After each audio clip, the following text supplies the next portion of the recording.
This ad is about AT&T's deal on the new iPhone 15 Pro, and it's real, guaranteed. That's not always the case with other ads. The view of a lifetime. Only with a pricey upgrade. Breathe in to find inner peace. Then pay extra to remove the ads. At AT&T, we mean what we say. Learn how to get iPhone 15 Pro with titanium on us with eligible trade-in. Guaranteed. Connecting changes everything. AT&T. See att.com/iPhone for details about the guaranteed trade-in promo for new and existing customers. Available for a limited time. Terms and restrictions apply. Apple Card is the credit card created by Apple. You earn 3% daily cash back up front when you use it to buy a new iPhone 15, AirPods, or any products at Apple. And you can automatically grow your daily cash at 4.15% annual percentage yield when you open a high-yield savings account. Apply for Apple Card in the Wallet app on iPhone. Apple Card subject to credit approval. Savings is available to Apple Card owners subject to eligibility. Savings accounts by Goldman Sachs Bank USA, member FDIC. Terms apply. Maruchan superfans are everywhere. From the busy moms who want to deliver maximum flavor in a flash to dorm room diners who want to put some slurp in their step. There are a ton of copycats you could use. But if you want to bless your bowl, there's only one true Maruchan. Whether you choose instant lunch, ramen bowls, yakisoba, or restaurant quality gold, Maruchan is the only ramen worth obsessing over. Smiles for all. Maruchan. See what all the ramen hype is about at maruchan.com. We are going to be moving this season to putting the podcast as a patron-only podcast. This episode, if you're listening, you probably have already worked out, this episode we're still putting out as on the free feed. We might do that again next week, but soon we're going to be moving to a fully patron-only model. We would love it if you're listening to this, if you feel like you can support us and come along with us on that journey. Serie A Chronicles is a Serie A Chronicles production.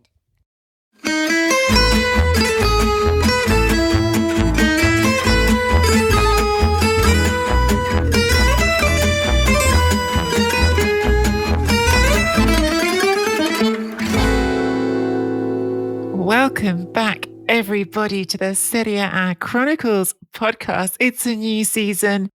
It's me, Nicky Bandini. It's Mina Rzouki, who I finally saw again for the first time all summer last week, but we've seen each other on the Zoom equivalent. I shouldn't plug it to Zoom. It's not even a Zoom platform we're using. Mina, I'm just blathering. How are you?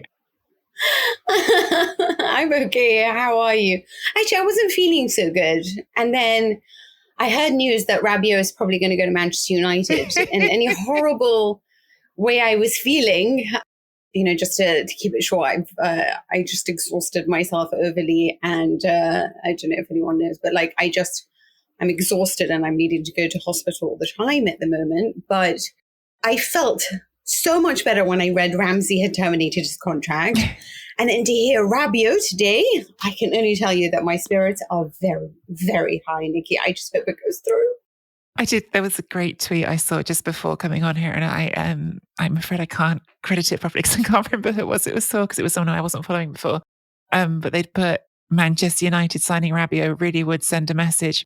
And that message is, we don't know what the F we're doing, which I thought was well put.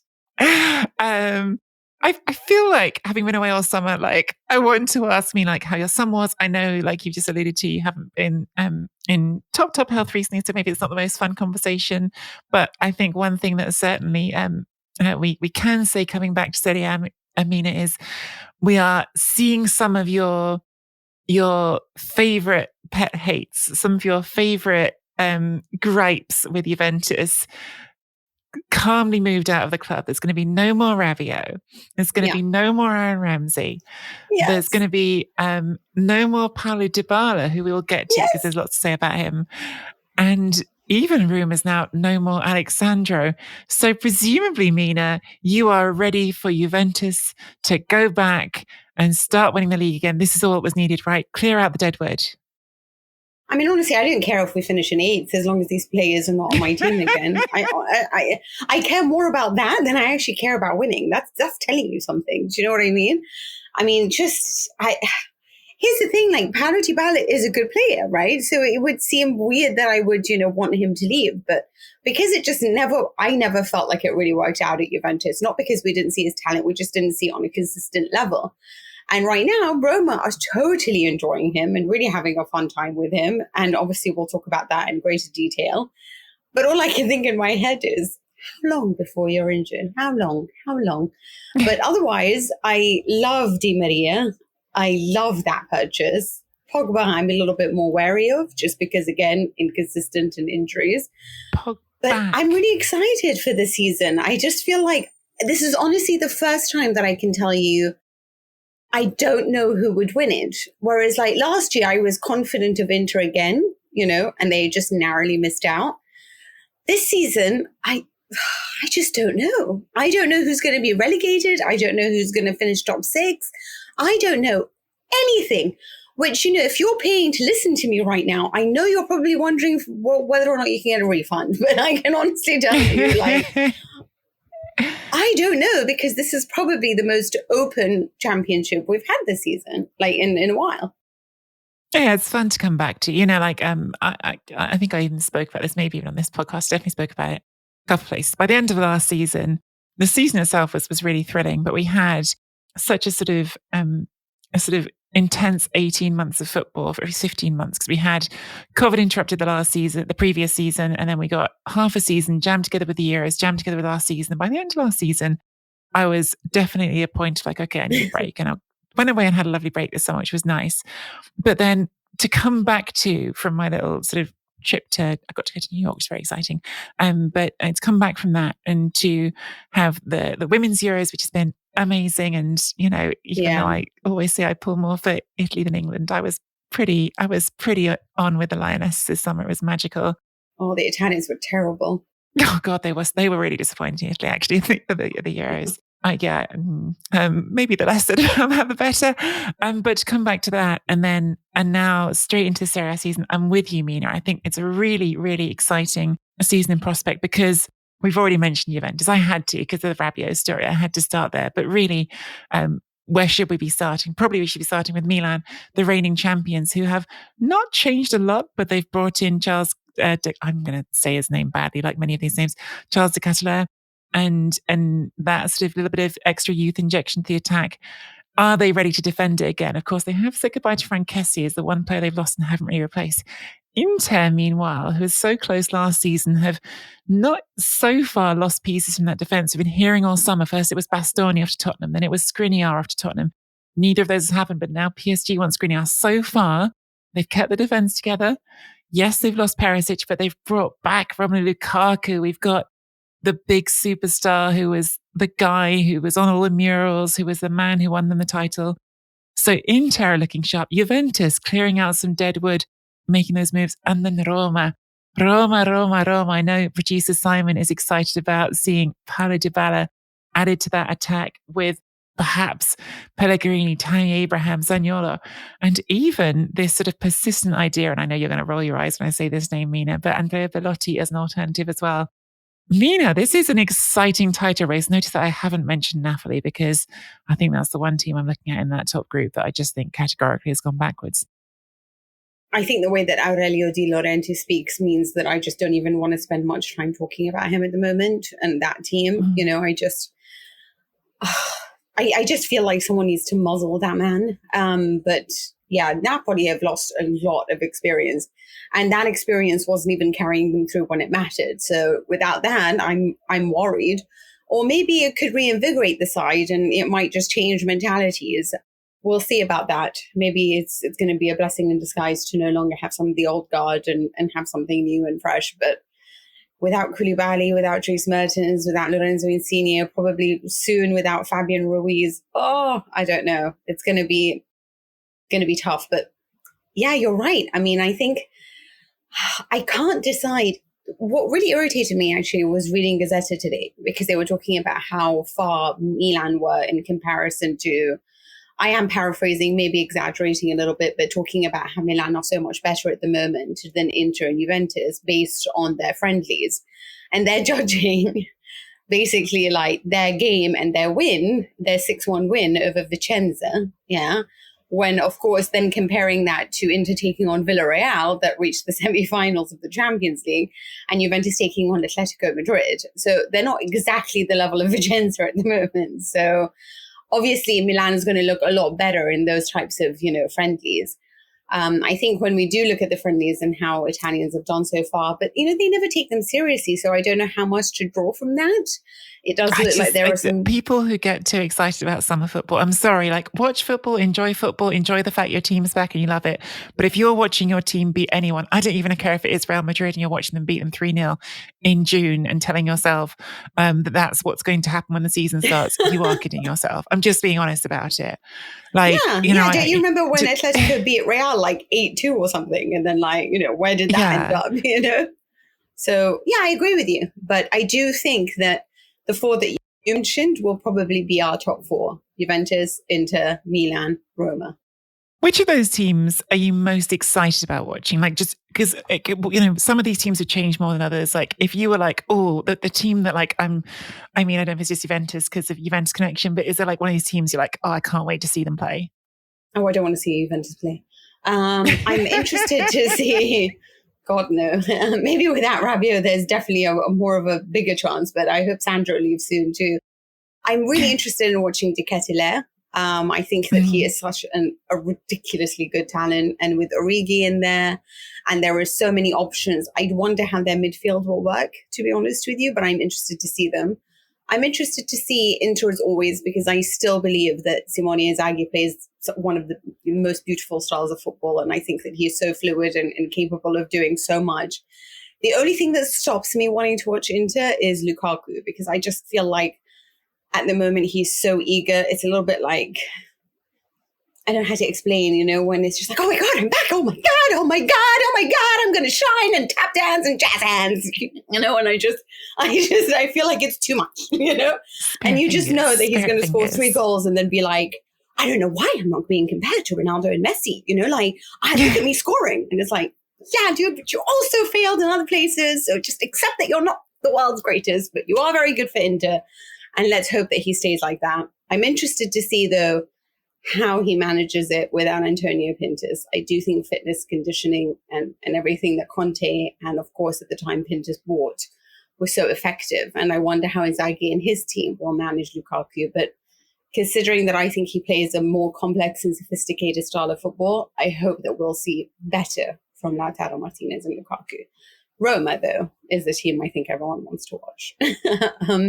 I think Tammy Abraham is my pick for top scorer of the season. I think that it's a team that's just filled with attacking brilliance. I worry about the defense, if I'm honest with you.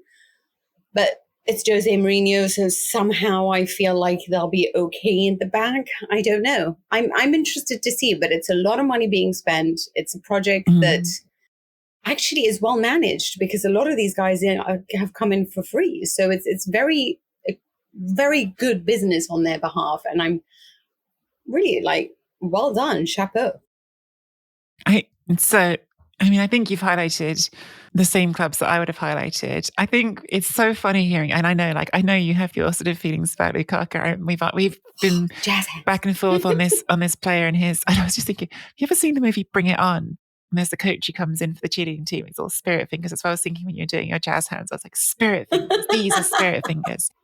Every now and then in this podcast, you just get a 90s movies reference. You just do. Or maybe that's early 2000s. Yeah. Anyway, it doesn't matter. But I'm the opposite of you. That Lukaku is the reason that I probably would have Inter at the top of this list. And I'll tell you why, Mina. The reason I'm excited to see Inter with Lukaku, we've seen Lukaku at Inter before, right? We've seen him score lots of goals. I'm not just sort of interested in, is he going to do what he did last time? What I'm interested in is Simone Inzaghi had half a preseason with Lukaku, where they were both just saying how much they were interested in working together. How Lukaku saying, I think Inzaghi understands me, thinks he's going to get the most out of me, thinks that this system is going to suit me. Inzaghi saying Lukaku wants to stay. We've talked about it. It's all ready to go. Inzaghi had that taken from him last summer. He was halfway through the summer and planning this thing, and he had this taken away from him. I want to see it now. It's happened early enough in the summer. They've had time to reconnect. They've had time to put it together. I want to see what this Inter team was supposed to look like last season. So I'm hyped for that. I'm excited about it. But I'm also excited about Roma. And I definitely have this sort of thought in my head that this is going to be just such a disappointment, because there's been so many Mourinho moments in the last sort of decade which have been disappointments. But Dybala, who has been such a sort of particular, let's go for that word, character in his, oh no, I don't want to leave Juventus, even though in times haven't been going that well. I don't want to go to Tottenham. I don't want to go to Manchester United. I'd like it in my nice cozy spot where I know where everything is, where I know where the bathroom is, I know where I can put my shoes. Like him sort of being sort of forced out of that bubble, like was always going to be interesting. And we talked about it plenty of times, Mina, that we feel like he's a player who needs to be sort of given a hug, pat on the back and told that he's the guy. He shows up in Rome and they have this incredible party, like this insane, wild scenes, thousands of fans out there. And you've got Mourinho, who, whatever he is and isn't Mourinho, I think you have to say that one of his greatest talents in his career has been getting into the head of people who feel that they've been slighted. He's been the one who's like, tapped that chip on the shoulder for them and said, yeah, let's go prove a point together. I mean, think about that Inter team that won the treble. Was it the best team in Europe that season? Probably not. But you had Samuel Eto'o willing to go and play at fullback for him because Samuel Eto'o wanted to tell Barcelona that they were idiots for getting rid of him. Wesley Sneijder, who I still think was cheated out of a Ballon d'Or that year, not because he was the best actual footballer on the planet, but because he did more that year than any other individual, because he played beyond himself. He played at a level that he never reached before or after that for Mourinho. And I want to know if Dybala has that. I want to know if Dybala has that gear he can go to for Mourinho that we haven't seen before. Because the talent is there, but so is, and always has been so far, and we've talked about it to death, and I know it's been a bugbear for you, Mina, so has been that inconsistency, so has been that tendency to disappear. Is Mourinho going to press the buttons that we need for, you know, Dybala was Serie A MVP. I think we said at the time, maybe that was based on a few very flashy games that caught the attention. Can we get 38 games out of that from Dybala, please? I think that there is a point that you make with mentality, and Jose Mourinho is obviously a star at changing that. Him and probably Antonio Conte, I would say, is the other one that's brilliant at that. But with Dybala, it's also a question of injuries. His body just doesn't seem to be able to absorb much of it. And also, he is not somebody who likes to listen to, you know, as somebody who was captain, and a lot of the times would say, oh, do you mind if we push training to a little bit later? To me, it just sort of seems like you're the captain. All this time, all the love and affection shown to you by Giorgio Chiellini, Leonardo Bonucci, and everyone, you know, all the big matches that Juventus have played, I still only remember your appearance against Barcelona, and that's really it, you know? Maybe it was a change of atmosphere. Maybe Juventus was never the team that was ever going to get it out of him. Maybe it was just too many injuries, or he was too comfortable, or I honestly don't know. But he is just a player that, I mean, even if he had gone to Inter, I would have applauded, just because, you know, it's just, I don't care where he goes, just as long as he's not on my team. But it's not because again, you're right. It's not because I don't think he's not talented. It's just that what worries me as well with Roma is that Zaniolo is a player, for example, Juventus have also been linked to. And Zaniolo is another player that I don't feel is very consistent. I think he is magical when he is switched on. Absolutely mind-blowingly magical. But I worry for his attitude sometimes. I worry for how inconsistent he can be. I worry with Lorenzo Pellegrini as well. I think all three players are ridiculously talented. And if they're all switched on, then I think Roma will be such a pleasure to watch. But the only one that I trust to show up day in and day out right now is Tammy Abraham. And so I just hope that there'll be enough there. And I do trust Gigi Wijnaldum. I think that's a brilliant addition to the squad, because I think he's one of the best midfielders out there. And I'm so sorry that he wasn't able to show that at PSG, but this is really a chance for him to show it. And I think what he will provide in that midfield can totally unleash the attack and secure the defense. But it is on Jose Mourinho. It is on him being able to exploit all of that talent when it is the big matches, and he might be a little bit worried and does err on the side of caution or whether he will unleash and say, let's have fun, guys, because he has done that before. His Madrid side did score like the highest number of goals at the time. So it's not like he can't play attacking football. We know he can. But I'm interested to see whether inconsistencies will be something to worry about over there or not. But I still feel that right now, the way that I look at it, Inter has the deepest squad. Inter has the strongest squad. So they should and are my pick for the title. Yeah, I think it's really, I mean, I've just said like people get way too sort of caught up in preseason results and preseason football, which they shouldn't. But I think it was really funny that there was this game, Roma just thumped Shakhtar 5-0. And it's been getting lots of social media play because there's a few moments of really beautiful interchanges between Dybala, Pellegrini, Abraham, Zaniolo. And you think, gosh, it's exciting when it works. And it made me really laugh because a lot of those are getting shared around a lot, I suppose, on like Italian football Twitter. And then Max Russian, who I work with on the Guardian Football Podcast, shared another clip, which was just Dybala taking a corner that just go straight out for a goal kick. It's like, so, there's always, when you sort of sit and watch things on social media, like buyer beware, there's always more to the story than you think going on. And, it's going to matter who hits the ground running first as well. I think what's, exciting, just to finish that thought on Roma, what's exciting with Roma is that the atmosphere is excited right now. The reason I want to watch Roma is because everyone in Rome is pumped for it. And so you want to see, is this worth the hype? Like, is this worth it? And we'll find out really soon. I was jealous of Dybala. I would have loved to have been Dybala. Like, just the what they did there, it gave me goosebumps, And I thought, gosh, how lovely for you to have experienced this. How lovely of a club to do this, It kind of makes you think, if it's possible to switch allegiances, but like you just. Simon's like, yeah, come on. you like my producer's like, come. But unfortunately, it's not. But I probably will watch them a hell of a lot more than I'm going to watch my Juve. So, what about the other teams that might interest you or disappoint you? Yeah, well, I feel like I should give a title prediction because you did, Mina. And I'm really struggling even as I'm saying it. I'm like, I think if I have to pick, I think it might be Inter with you, but I think it's really tight with Milan. The Kessié thing is what bothers me with Milan. No more Kessié. I just think that is a meaningful loss. But you've still got Tonali and Bennacer. It's not like it's suddenly bad. Kessié, and also the one other thing that Milan that's bugging me is there still isn't really an alternative to Giroud. Sure, Rebic can do it. Maybe De Ketelaere will play some games in the sort of full number 9 spot, but he's not really a number 9. He's number 10. So that is bugging me a little bit with them. Whereas Inter,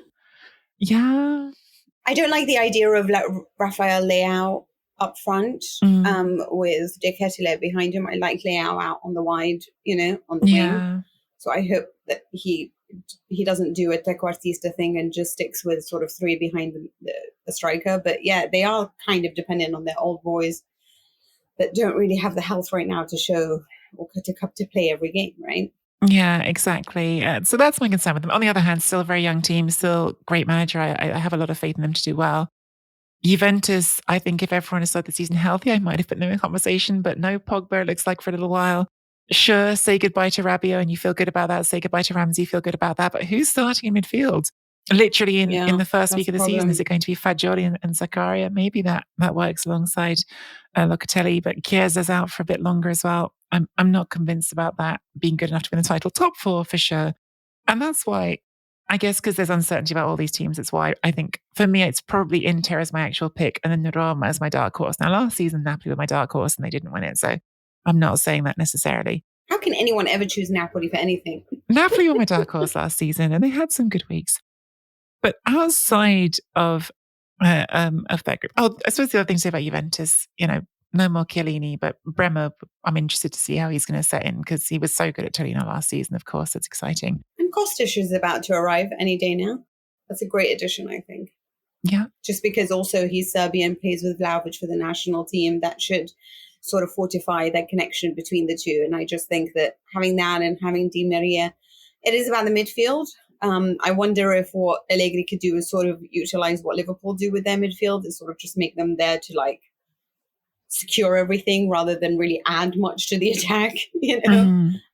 I think Allegri's, this is a real test for him. If you are as good as you are, like I understand last season, and I still think that he hasn't been given everything he needs right now. But I do think he needs to produce something better than what we saw last season. And I think that his rep is on the line right now. Yeah, I think this is a huge season for Allegri. I really agree with you. I think when he came back, there was such an expectation. Yes.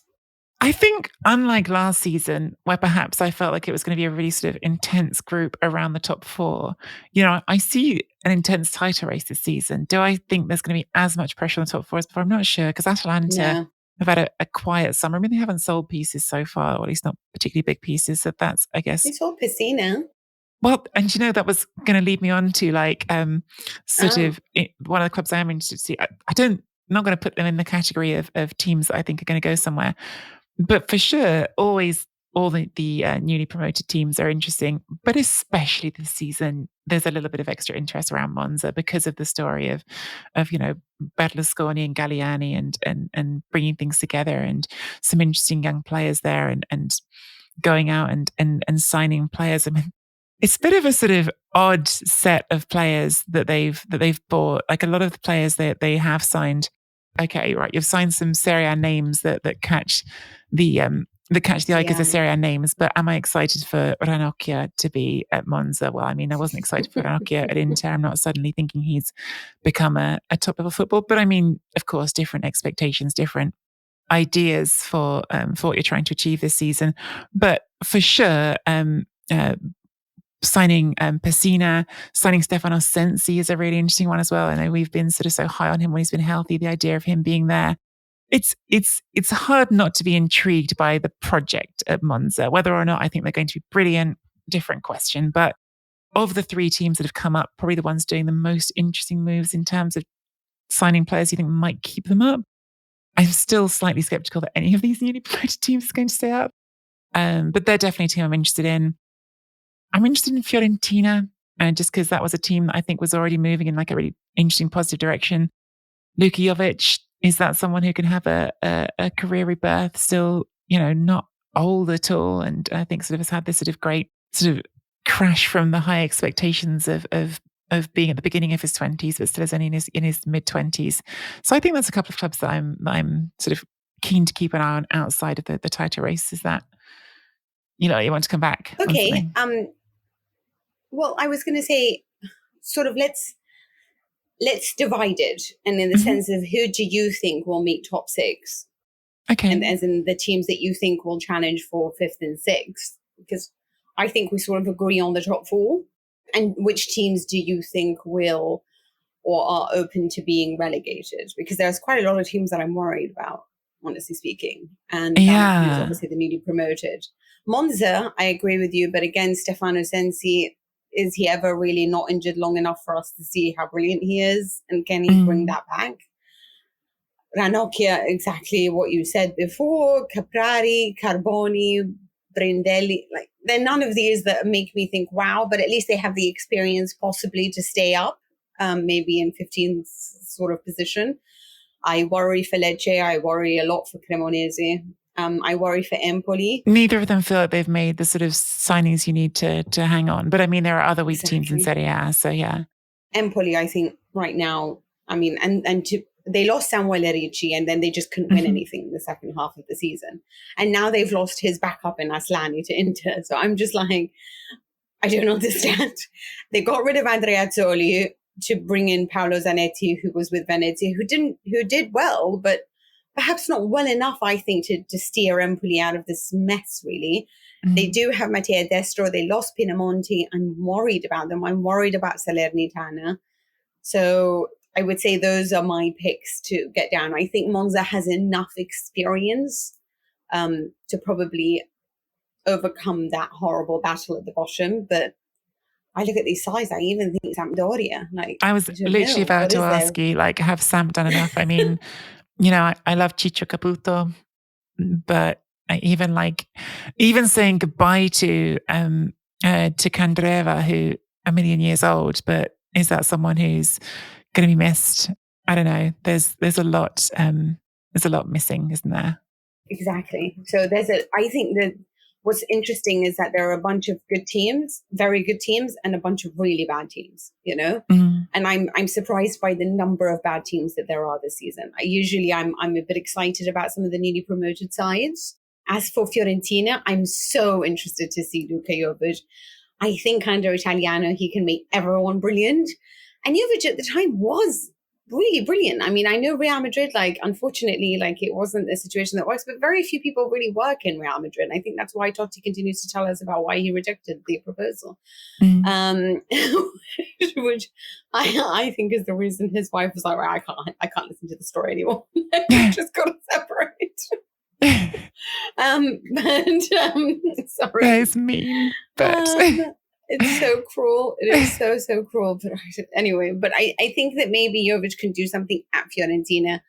I'm a little bit upset about the fact that they haven't brought in many people in the midfield, and obviously they lost a great player in, I forgot his name, the one who moved to Galatasaray, who came from Arsenal, Pereira.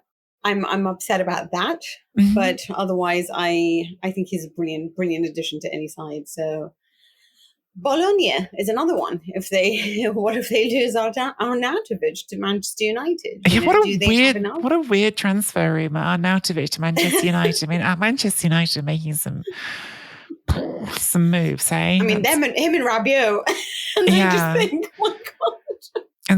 That's not Manchester United signings, are they? That's very odd. Really, really odd. I'm certain we'll be talking about those on Sky Sports tomorrow, Mina. I think I agree with the sort of group of teams that you're interested in for the relegation fight. There was one other name I meant to mention earlier. I was talking about Monza. I don't know how much he'll play, but I'm really curious about this kid. Samuele Vignato, who is like 18 years old. I picked him out for the Guardian's Next Gen project, where we sort of pick out the under 16s who are emerging every year. And when he got signed by Monza, it was a big deal because there were some Serie A clubs asking after him. You know, he's a young number 10. He didn't play that much in Serie B last season because he is still so young. But now he's 18, and I'm really curious to see if he gets some game time this season and whether he can fulfill some of that hype, because really, like, a lot of hype around him as a teenager. What about Lazio? So I guess to move on to the actual like top 6 conversation, which is I guess where this starts. Yeah, not inspired by Lazio summer. Not inspired by Napoli's Terrible, right? summer. I mean, just to talk about the sort of ins and outs. Well, let's do Napoli first.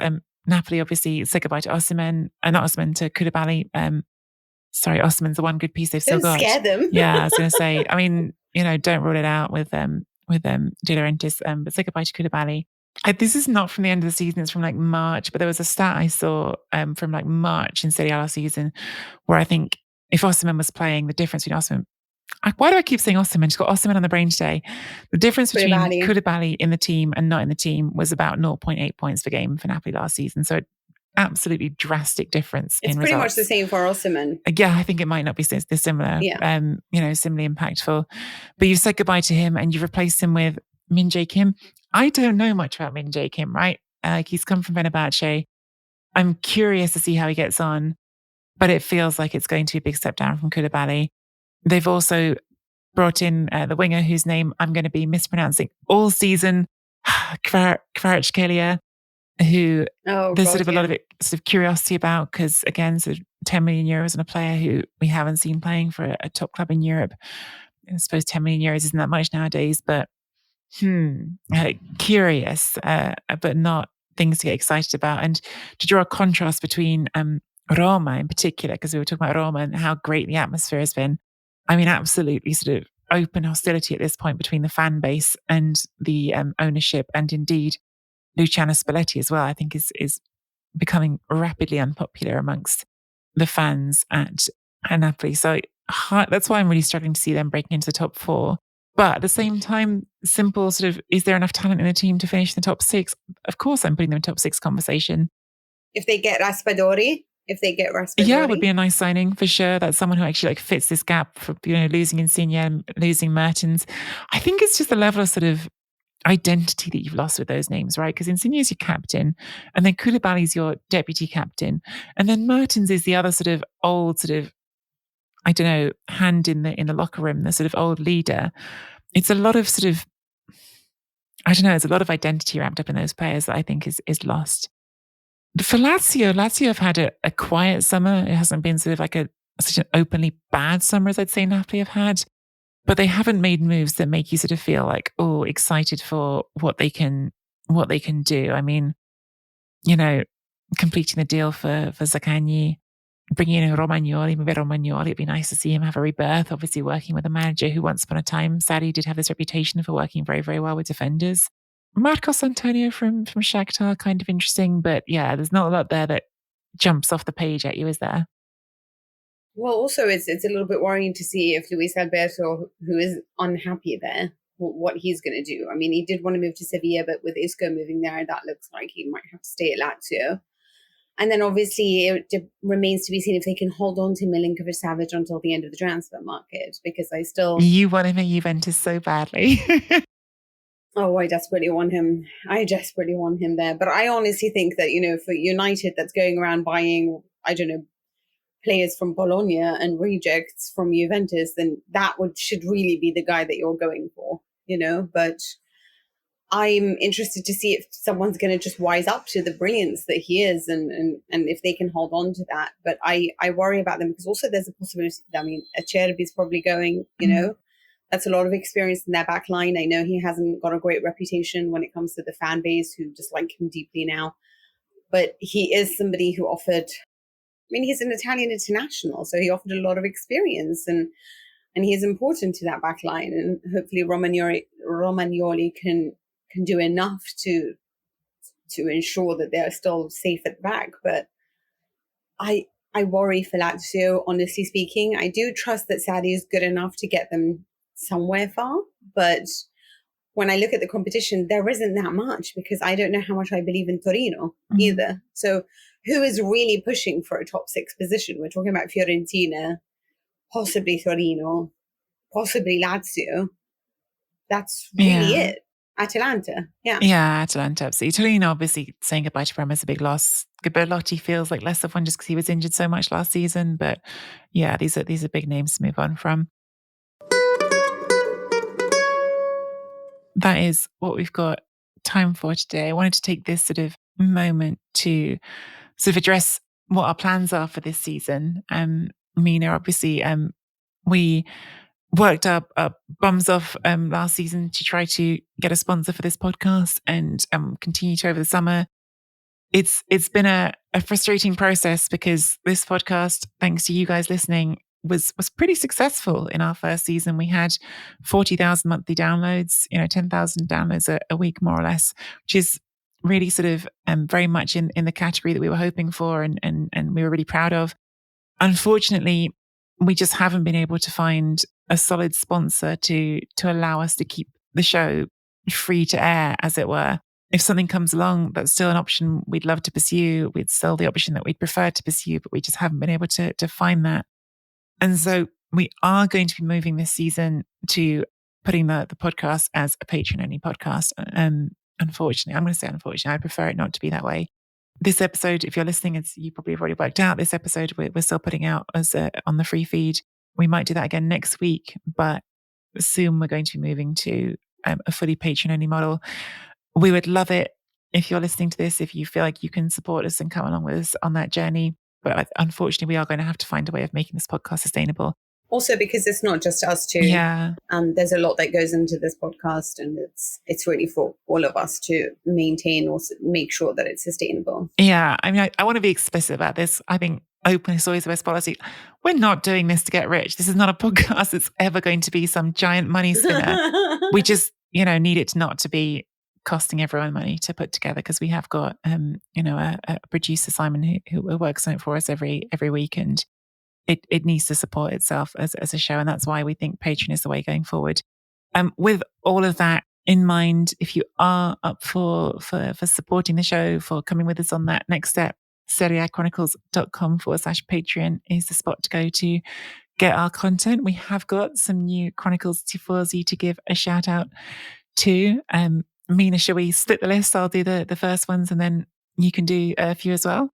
Sure. So thank you very much to new Tifosi Patreon supporters: Nicholas Cormier, Ali Youssef, Emir Lamti, Connell Cahill, and Peter Bancroft.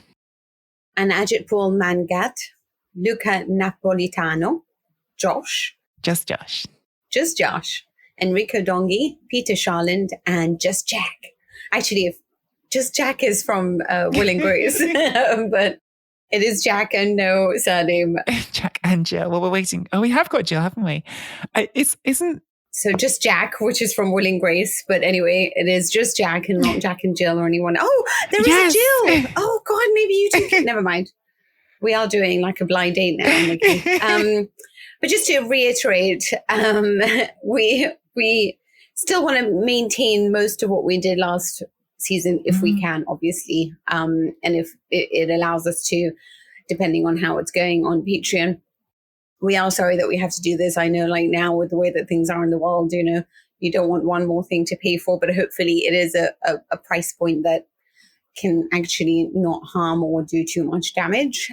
But otherwise, please join us on this journey, just because mostly you really do want to listen to me laughing about Dybala or potentially crying about how this even happened and how he went from being the total, like, inconsistent, sort of annoying man who wanted 10 million to being like the flower that just scores every goal for Roma. You never know, but you surely want to hear us talk about it, you know?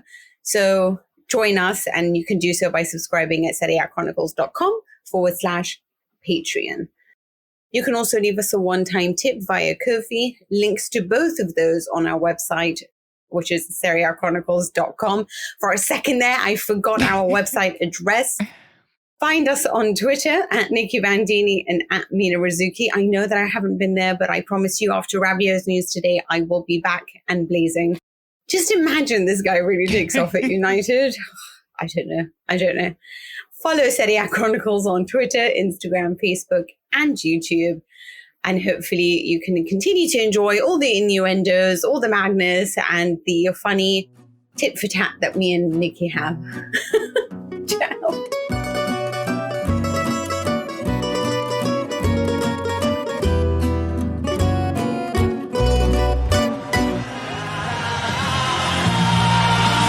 Signori e signori, Paulo Dybala!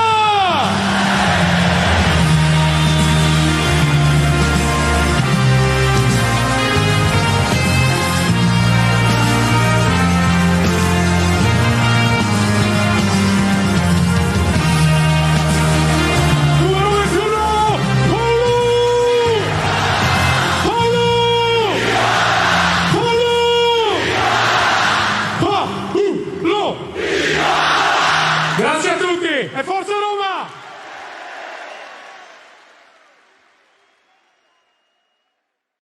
Sports Social Podcast Network. Okay, round two. Name something that's not boring. A laundry? Ooh, a book club. Computer solitaire, huh? Ah, oh, sorry, we were looking for Chumba Casino.